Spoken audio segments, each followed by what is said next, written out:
Hello students, welcome your YouTube channel Vijay Awasthi. तो आज की वीडियो में हम class 10th NCERT book exercise 11.2 से क्वेश्चन नंबर 4 को सॉल्व करने वाले हैं। तो क्वेश्चन नंबर 4 जो है आपका कंस्ट्रक्शन यानी रचना से है। तो इसमें आपको करना क्या है, क्वेश्चन को थोड़ा घुमा फिरा के दिया हुआ है, आप इसे किस तरीके से सॉल्व करेंगे। देखिए, 5 सेंटीमीटर त्रिज्या के एक वृत्त पर ऐसी दो स्पर्श रेखाएं खींचिए जो परस्पर 60 डिग्री के कोण पर झुकी हों। तो स्टूडेंट, इस क्वेश्चन को सॉल्व करने से पहले कुछ बेसिक वे में हमें कुछ वर्क करना होगा जिससे हम इजीली इसे समझ पाएंगे कैसे करेंगे। तो देखिए, 5 सेंटीमीटर त्रिज्या का हमें क्या दिया हुआ था, एक वृत्त दिया हुआ था। 5 सेंटीमीटर त्रिज्या का एक वृत्त हो जाएगा। अब यहां से हमें क्या दे रखा है, इस पे से कुछ दूरी से दो स्पर्श रेखाएं खींची जाएंगी। वो इस तरीके से आपकी स्पर्श रेखाएं हो जाएंगी जो आपस में क्या है, 60 डिग्री का कोण बना रही होंगी। जब अगर मैं यहां से इसका लंबार्धक कर दूंगा तो एक कोण कितने का हो जाएगा, इसका 30 डिग्री का, और ये भी क्या हो जाएगा, 30 डिग्री का। अब यहां से देखिए, स्पर्श रेखा जो होगी वो क्या होती है, 90 डिग्री का कोण बनाती है। कितने डिग्री का बनाती है, 90 डिग्री का कोण। ठीक है ना। अब अगर हम जनरली इसे अगर हम बनाते हैं तो यहां से क्या हो जाएगा, ये जो आपका जो डायग्राम बनेगा, सबसे बड़ी भुजा क्या हो जाएगी, कर्ण हो जाएगी। अगर मैं इसे ओपी मान लेता हूं, ठीक है ना, केंद्र ओ मान लेते हैं, और ये क्या होगी, ओपी हो गई। तो कर्ण हो जाएगा आपका ओपी, ठीक है ना। और यहां से ये क्या हो जाएगी, परपेंडिकुलर साइड हो जाएगी, और ये बेस हो जाएगी अगर यहां पर 90 डिग्री कोण हम मान के चल रहे हैं। ठीक है, बट हमें क्या करना है, हमें यहां पर क्योंकि 30 डिग्री का कोण दिया हुआ है, ठीक है ना। अब अगर मैं इस वाले एंगल पी के अकॉर्डिंग देखता हूं तो आपको पता है, तो हाइपोटेनिस तो चेंज नहीं होता, ठीक है ना, कर्ण तो कर्ण ही रहेगा। बट अब यहां पर परपेंडिकुलर साइड क्या हो जाएगी आपकी, लंब क्या हो जाने वाला है, लंब हो जाएगा आपका ये वाली साइड, और आधार क्या हो जाएगा, ये वाली साइड। जो भी आप रखेंगे, अगर टी रखते हैं तो टी, यानी क्या हो जाएगा, ओ टी क्या हो जाएगा आपका, आधार हो जाएगा, और लंब हो जाएगा पी टी। ठीक है ना। तो अब देखिए, इसके अकॉर्डिंग अगर मैं रखता हूं तो अब हमें क्या मिलेगा, यहां से देखिए, साइन थीटा इक्वल टू क्या होता है, लंब बटे क्या होता है, कर्ण। तो साइन थीटा की वैल्यू क्या है, 30 है, तो क्या हो जाएगी, 30 की वैल्यू क्या होती है, 1/2 इक्वल टू लंब। लंब क्या है, अब आपको यहां से क्या मिलेगा, लंब की अगर मैं वैल्यू लिखूं, लंब क्या आता है आप पे, अब ये इसकी रेडियस के बराबर होगा, तो ये कितनी है, 5 है, और अपॉन ओपी यानी ये केंद्र से इसकी दूरी। तो अगर मैं क्रॉस मल्टीप्लाई करता हूं तो ओपी इक्वल टू क्या हो जाएगा, 5 × 2 इक्वल टू 10, यानी केंद्र से ये जो दूरी आएगी हमें क्या रखनी है, 10 सेंटीमीटर रखनी है। ठीक है ना। और ये अब आपको समझ में आ गया यहां से कितनी दूर लेना है, 10 सेंटीमीटर। अब आगे का प्रोसेस मैं आपको बताता हूं, आप इसे किस तरीके से करेंगे। ठीक है ना। तो देखिए, अब क्या करना है हमें, सबसे पहले हमें कंपास के अंदर 5 सेंटीमीटर दूरी ले लेनी है। तो मैं 5 सेंटीमीटर दूरी का एक वृत्त ड्रॉ करते हैं, एक सर्किल बनाते हैं। ठीक है ना। 5 सेंटीमीटर दूरी लेके एक वृत्त बना दें। देखिए, 5 सेंटीमीटर है, तो इसे 5 सेंटीमीटर दूरी लेकर हमने एक सर्किल ड्रॉ कर दिया।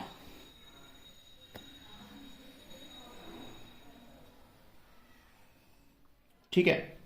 अब यहां से जैसा कि अभी मैंने ओपी निकाली थी आपके लिए, तो वो क्या रखनी है, हमें 10 सेंटीमीटर रखनी थी, तो मैं यहां से इसे 10 सेंटीमीटर ले लेता हूं। ठीक है, 10 सेंटीमीटर दूरी पर एक बिंदु ले लेते हैं ओपी।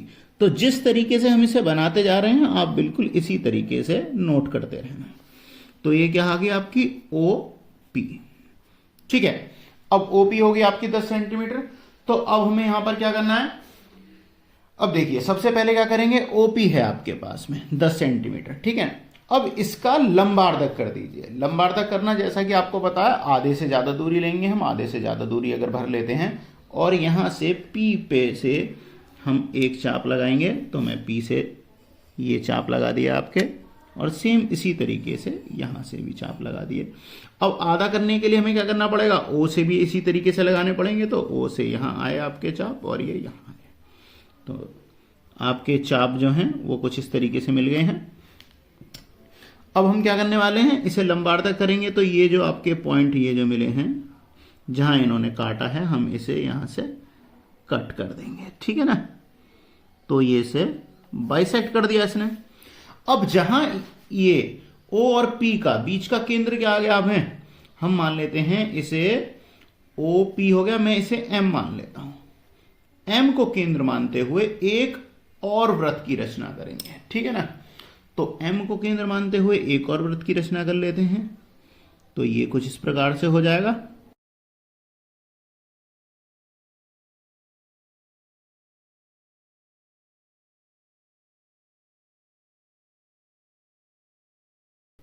तीस का ऊपर की तरफ, 30 का नीचे की तरफ, तो ये 60 डिग्री का कोण हो जाएगा। ठीक है ना। तो अब हम क्या करेंगे, यहां पर इस पे 30 डिग्री का कोण बनाएंगे। तो 30 डिग्री का कोण जैसा कि आपको पता है, प्रकार में एक कुछ दूरी लेंगे और पहली एक चाप लगा देंगे ऊपर की तरफ। नीचे की तरफ भी लगा रहा हूं क्योंकि हमें एक जो है एंगल 30 डिग्री का नीचे की तरफ बनाना है, और एक पहली स्पर्श रेखा जो ऊपर स्पर्श करेगी और एक जो दूसरी स्पर्श रेखा इसे स्पर्श करेगी डायग्राम में यहां। ठीक है ना। तो सबसे पहली चाप जो लगेगी, अब आपको पता है वो कितने डिग्री की होती है, 60 डिग्री की होती है। 60 डिग्री का हाफ करेंगे तो वो क्या हो जाएगी आपकी, 30 डिग्री की बनेगी। तो इस तरीके से मैं इसे 30 डिग्री में चेंज कर दूंगा। तो ये मैंने 30 डिग्री की चाप लग गई। सेम इसी तरीके से दूसरी तरफ भी हम करेंगे। ये पहली चाप जो लगेगी आपकी 60 डिग्री की लग गई है। अब इसे हाफ करेंगे तो इसके लिए एक यहां से लेंगे और एक यहां से। ठीक है। तो अब देखिए ये 30 डिग्री के बन गए हैं। अब यहां से ये जो स्पर्श रेखा जो है, यहां से आप देखेंगे जहां इसका कटान बिंदु है, ये जो बड़े वाला जो हमने बीच का एम को केंद्र मानकर जो हमने वृत्त जो खींचा था, ये यहां पर कहां कट कर रहा है, यहां पर। तो इसे इससे मिलाएंगे और देखिए ये 30 डिग्री का ये कोण है, यहीं से मिलती हुई जा रही है। तो यहां से जब ये मिलती हुई जाएगी तो ये स्पर्श रेखा पर इस प्रकार से मिलेगी। ठीक है। और फिर इसी प्रकार से नीचे की तरफ की स्पर्श रेखा बनाएंगे। ये जब जाएगी, देखो इसी एंगल से होती हुई जब जाएगी,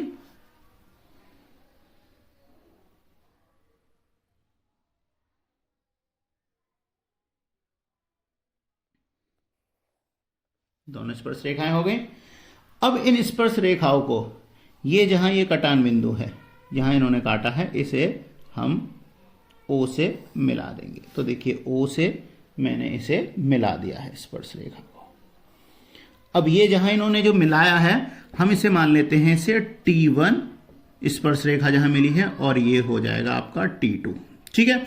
अब जैसा कि जो आपसे क्वेश्चन कह रहा था, अब देखिए यहां पर आपका ये दोनों परस्पर जो आपकी स्पर्श रेखाएं यानी PT1 और PT2 दोनों के बीच में देखिए ये 30 डिग्री का कोण बना था, ये भी 30 डिग्री का कोण था। तो पूरा कोण कितने डिग्री का हो गया, 60 डिग्री का। तो परस्पर जो आपकी स्पर्श रेखा है वो कितने डिग्री का कोण बना रही है, 60 डिग्री का कोण बना रही है। ठीक है। और इसकी त्रिज्या कितनी थी, 5 सेंटीमीटर थी।